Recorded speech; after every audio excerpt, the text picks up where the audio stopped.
falo também sobre a Roma, de olho em joia vascaína, as últimas do mercado, bastidores, finanças e muito mais. Bem-vindos a mais um vídeo do canal, sempre bom ter vocês por aqui, sem perder tempo, pedir para deixar like, se inscrever no canal e ativar as notificações.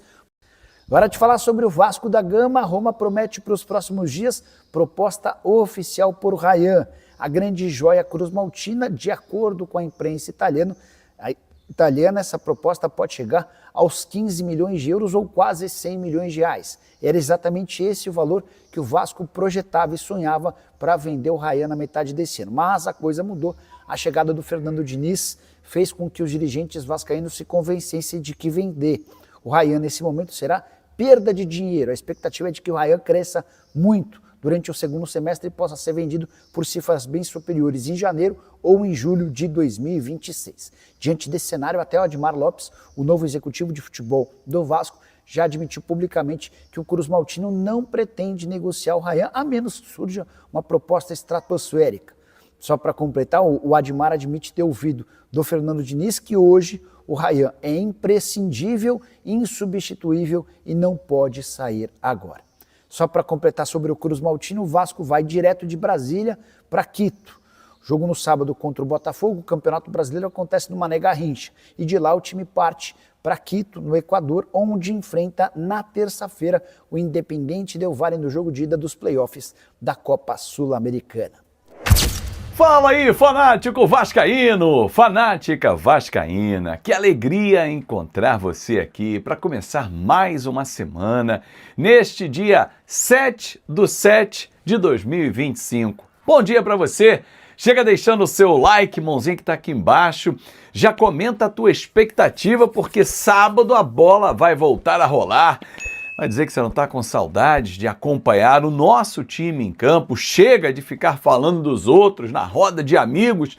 Nós queremos comentar sobre a nossa paixão. Então, comenta aqui e já se inscreve no canal. Olha, estão botando vários apelidos aqui pelo meu transplante capilar. É isso aí, Fábio Fenômeno, Topete da Colina. Alô, João Guilherme. João Guilherme falou que vai ser o Topete da Colina. Bom, começar com uma boa notícia.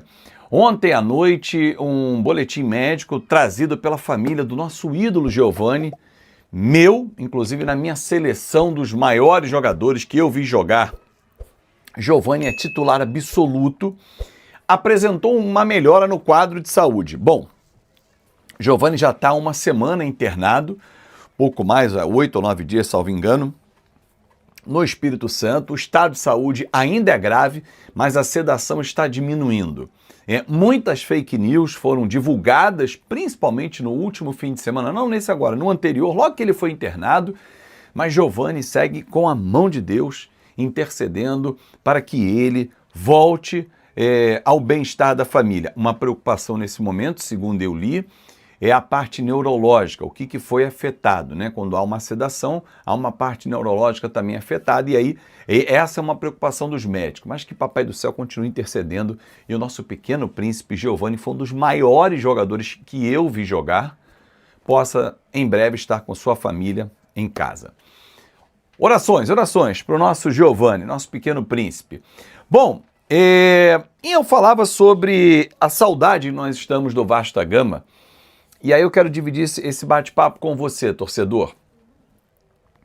Restam 6 dias, né? 5 dias de preparação, de segunda a sexta. Sábado já tem um jogo com o Botafogo. Ontem eu fiz um vídeo, algumas pessoas não entenderam, né? O time tá sem jogar, vai reclamar que tem maratona. Eu não falei que tem que reclamar, pelo contrário, eu sou a favor de jogar domingo, quarta, é que é bom pra cacete. O jogo é maneiro, ficar sem jogar é um saco. Mas isso tem desgaste. Claro que tem consequência. Tem lesão. Infelizmente, esse é o esporte de alto rendimento. Se você não está habituado a lidar com esporte de alto rendimento, procure estudar, procure entender. Variação climática, piso, pouco tempo de treinamento, pouco tempo de descanso, tudo isso interfere. Mas nós, torcedores, se pudéssemos, vamos fazer o seguinte: pode ter jogo do Vasco segunda a segunda? Claro que a gente quer, porque é óbvio que a gente quer ver o nosso time de coração em campo. E sábado a gente vai reencontrar o Vasco. A pergunta que eu faço para você, torcedor: já se inscreveu no canal? Não, não é essa não, mas também pode ser. Qual é o Vasco que você espera reencontrar sábado diante do Botafogo, que está numa crise, né? Deixa eu contextualizar essa crise. Troca de treinador, interferência ou não do John Textor junto à escalação, o modo de jogar, o Botafogo Way. Qual vai ser a expectativa que você tá?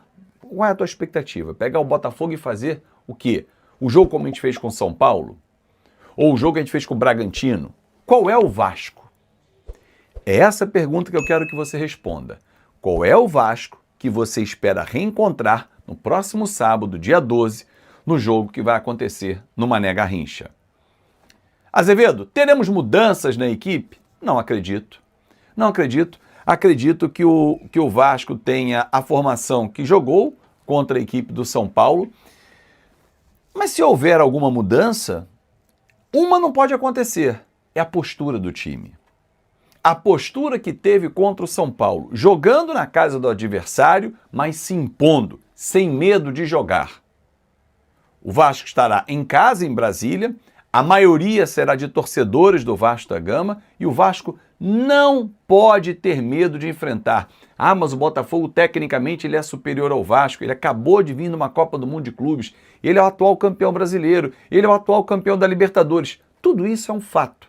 Só que quando a bola rola, o Botafogo não é melhor do que o PSG. E venceu o PSG. Então, torcedor, um jogo ele não é contado apenas pelos fatos anteriores, e sim pela história que se desenvolve durante uma partida. É óbvio que nós vamos pegar os fatos, vamos nos agarrar a momentos. Então vamos pegar a estatística. Vasco e Botafogo é a maior diferença no Rio de Janeiro, dos clássicos. Então o Vasco é favorito, pronto. Não é assim. Nem pelo fato do Botafogo hoje ter o melhor time, porém com perdas importantes, as saídas do Igor Jesus e do Jair Cunha tiram um pouco do peso do Botafogo hoje. Ah, mas chegou o Arthur Cabral, que ainda não jogou. O que se espera dele? Ele vai jogar, porque ele é muito bom atacante. Vem do Benfica. Mas o Caio Pantaleão, você conhece? Que é quem vai entrar na vaga do Jair? Não. O Jair estava certinho ali jogando com o Alexander Barbosa. Óbvio, de novo, que tecnicamente e o momento do Botafogo, eles são superiores. Mas não significa que vão vencer. Se o Vasco tiver a postura do jogo com o São Paulo, se o Vasco tiver a disposição que teve, e se as peças renderam o que renderam contra o São Paulo, meu amigo, vai ser um grande jogo no próximo sábado às 6h30 e nós vamos narrar o jogo. Não tem a menor dúvida. Coutinho não jogou pra cacete contra o São Paulo. O Ryan não jogou pra caramba contra o São Paulo. Estou dando exemplos de jogadores que desequilibram, como eles têm também. Eles têm o Arthur, tem o Savarino, comparando exatamente posições, quem joga do lado do campo e quem joga por dentro. O Arthur Cabral pode desequilibrar? Pode. O Verratti pode desequilibrar. O John é muito bom goleiro, o Léo Jardim também é muito bom goleiro. Mas o momento do Botafogo é melhor, mas não significa que nós vamos perder. E eu tenho certeza que você, torcedor, estará comigo e otimista. E que essa semana seja uma semana intensa de trabalho, de ajuste e principalmente na parte física, para que o Vasco tenha uma grande atuação e arranque nessa maratona que nós teremos pela frente. Porque depois, já falei no vídeo de ontem, lembro, Independente Del Valle lá, altitude, viagem para Quito, volta, pega o Grêmio aqui, recebe o Independente Del Valle aqui, sai para pegar o Inter e sai para pegar o CSA. Então, uma sequência de jogos que o Vasco tem. Deixa eu ver se eu esqueci alguém aqui. Acho que não, né? Não, é isso. Então, assim, é uma sequência de jogos do Vasco. Eu tenho que anotar, que senão é muito jogo até para narrar, que eu narro para Flash Score também. Que o Vasco não pode dar mole.